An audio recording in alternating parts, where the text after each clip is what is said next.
year. Our kids came up last Saturday. We had Christmas, and then we went to my family on Christmas Eve, and Amber's family on Christmas Day. It just seems like the bigger your family gets, Christmas has got to be more than just one day. You got to go here and there and everywhere. I was honestly pretty worried about eating because we have been watching our diet very well, very, very well. I feel really good, but man, you go to these places and there's ham, and I love ham, and I can't eat that at all. A lot of salt and ham. But then all the desserts, I'm a dessert eater. I like all of the desserts. There's not, well, I always say there's not a sweet I won't eat, except for coconut. I don't really care for coconut too much. But I will eat anything. And Amber's mom made all kinds of cookies and chocolate desserts and everything. And the boys, all of the family wasn't there, but her two little nephews were there. Andrew was here. I don't know if you guys remember Andrew or not, but he was here. He was when we moved. He was the little boy that was there. They're not allowed a whole lot of sweets, but on Christmas, they were given some wiggle room, and they were eating this chocolate, and I'm sitting there.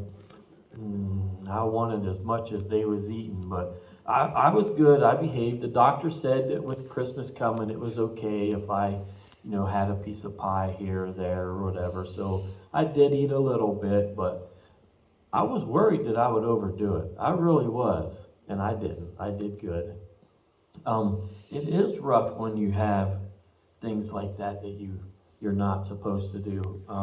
I've never considered myself to really be addicted to anything, but I am.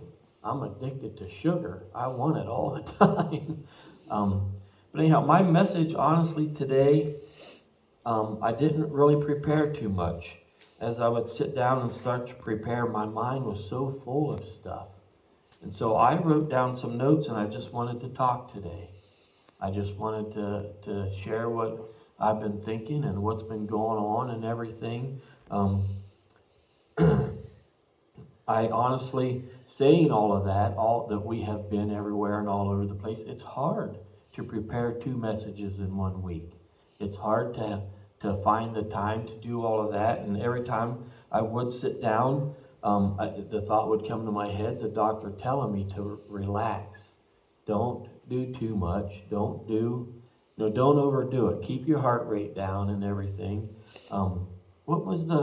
We looked up a medication today. The insurance company, not really giving us a hard time, but they don't want to fill my medications yet.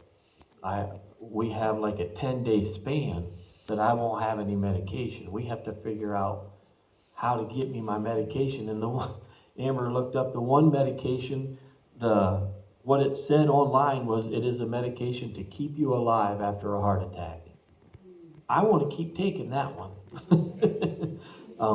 That's what it said online. That's what it was called. I have different medication that they had given me throughout this period of time, and they had given me one, and they stopped it, and now they're giving it to me again. Well, I still have the others. So the doctor said they're probably saying, well, we give you this medication, then you take what we've already given you. It's confusing. But anyhow, we've been looking it up, and that's what it said, to take after a heart attack to keep you alive. So we're going to look into that tomorrow. Make sure I have that medication. I had one of the questions that was asked when I went to my therapy was, I think I may have mentioned this, do you feel like you've let people down? And most of the questions was about depression, and do you feel like hurting yourself, and do you feel like just shutting yourself in your room and not doing anything? And I don't feel any of that. I feel perfectly fine as far as that goes, but I do feel as though I've let people down, and I don't know why. I don't think there's anybody that would accuse me of letting them down, but I do feel that way. Inside, I feel like I'm letting people down. I've started things that I feel like I'm not going to finish. But that is just Satan, because I do plan on finishing what God has started in me. The family today that you talked about, that the husband passed away, I feel guilty about that I get to live and someone else dies. I feel guilty. There's nothing, no person would do that to me. That's Satan. Satan will come against you even in a low time. Satan will come against you even more so in a low time. Don't, Bill's up there. Little stretch. But Satan will come against you at any time. Oh yeah, I wanted to show off my suspenders. I still got a little bit of holiday in me. But anyhow, yeah, we have to really be aware of Satan coming against us at any time. One of the notes I have down here, what's this song? Live Like You Are Dying. You know, that's a pretty cool song if you listen to the lyrics of it. You know, people need to live as though they're dying. Well, my note is, what is it like to live as though you should be dead? I think of that a lot. Different things will be going on, and the doctor's telling me that I should be dead. In my mind, I think of things, you know, like getting to see my kids again. I may have lived to where they would have never seen me alive again. I would have never seen them again. When I had my heart attack, when I think I had my heart attack, I don't know. I was just at I wouldn't say a stranger, because I had talked to the woman before. You know, I delivered to her. She's there when I deliver her things, but I was just at somebody's house that I could have died right there and never spoke to my family again. Christmas could have been completely different for all of us. You know, I wouldn't have been here. You know, I really think of those things and think, God saved my life. During COVID, I thought, you know, God could have possibly saved me then, you know, but COVID wasn't as bad. I survived COVID okay. Was only in the hospital for a week, but when a doctor says that God saved your life, when he has no medical reason to say, you know, well, this happened or that happened, the doctor says you should be dead, God saved my life. God saved my soul and has allowed me to be in heaven someday, and he saved my life, that I didn't have to go to heaven now. I'll go another time. I shouldn't say I didn't have to go to heaven, because, as I said before, I think I made my peace with going to heaven. When you're in the hospital and they're treating you like you're lucky, you kind of have to make your peace that, yeah, I could be in heaven right now, and I'm ready to be there, but I'm not ready to leave here. I do have a couple stories that I'm going to skip those over right now. I picked out a scripture. I did read a lot of scripture trying to find just how I felt or what's been going on. And Psalm 73:26, my flesh and my heart may fail, but God is the strength of my heart and my portion forever. My flesh has failed because God has had to save me from my sins and send me to heaven. My flesh will always fail. I will sin forever until I go to heaven. I will sin forever. There's no way around that. That's how we choose daily to choose God. You will sin and you have to stop. You will have thoughts and you have to stop that. We get the opportunity to daily choose God. My flesh will forever fail. Hopefully my heart will not do that again. Hopefully my heart will continue to beat until Jesus does call me home. But I really don't want to have another heart attack. But my flesh and my heart may fail, but God is the strength of my heart. God kept my heart beating because my body could not. My body could not keep my heart beating, but God could. And God is my portion forever. I think that may be one of my new favorite verses. But I wanted to say that we should all live life as though we are dead. Not just me, because God saved my life, because God kept my heart beating. But we should all live life as though we should be dead, because we should not be going to heaven. On our own, we cannot make it to heaven. We should all live as though we are going to hell on our own merit. The only way we can make it to heaven is by God.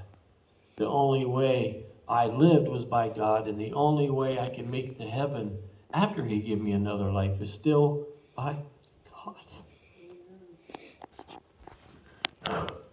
I knew this would be hard. I think a lot of you know already this is my last Sunday here. I didn't.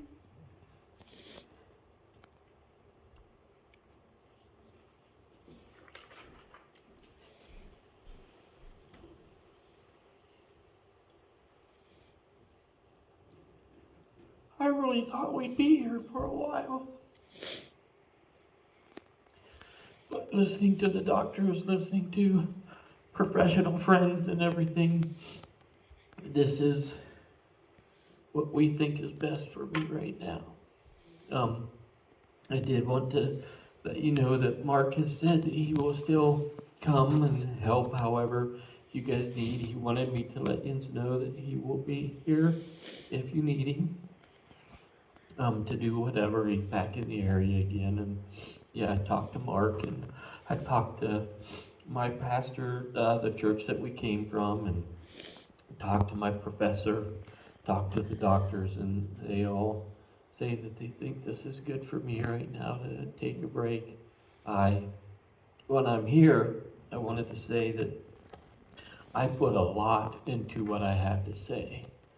Throughout the week, I spend a lot of time reading.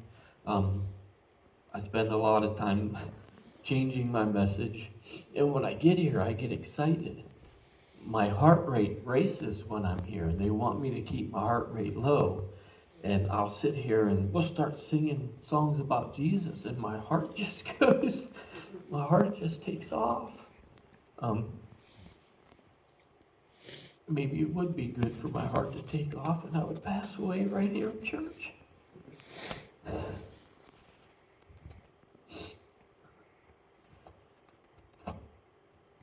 We was talking over the weekend with my mom. My granddad passed away on Christmas Eve, and so I didn't want to go during the holidays. Amber's dad passed away on the 22nd? 18th. The 18th of December, right before Christmas. So I don't want to be another one to bring the family down during Christmas. But yeah, I did have a couple stories here that I was going to read about people who cheated death. Wipe my eyes, and I wipe my nose, and I wipe my eyes, and I better get another one. But I don't think it's anything you could explain to anybody or ask them to think about and have them understand. I was reading these stories online and I wanted to share them, but they really don't make any sense as far as the story that themselves. They're just stories of people that had cheated death, basically. I don't feel like I cheated death. I never hurt that bad or anything. But it's a hard thing to discuss when you try to explain to somebody that, yeah, during the holiday, over and over again, I just kept thinking that Christmas could be different for everybody. This could be rough right now for everybody. And for me, I would be in heaven and I would be having a time of my life. If I would die right now, my life would get better. I don't think I would even, the way I think of heaven is I wouldn't realize the hard time that you all would be having. I would be in heaven enjoying life. And down here, I feel blessed that I got to stay here. I think I mentioned on Christmas Eve that I wondered why God didn't want me, why He didn't want me in heaven, that I still have things to do here, that I was left here, I have things to do. But I feel blessed that I got to stay so that you all wouldn't have a harder Christmas. But I wanted to visit with people today. My message is short, but I would like to just get to talk to everybody, so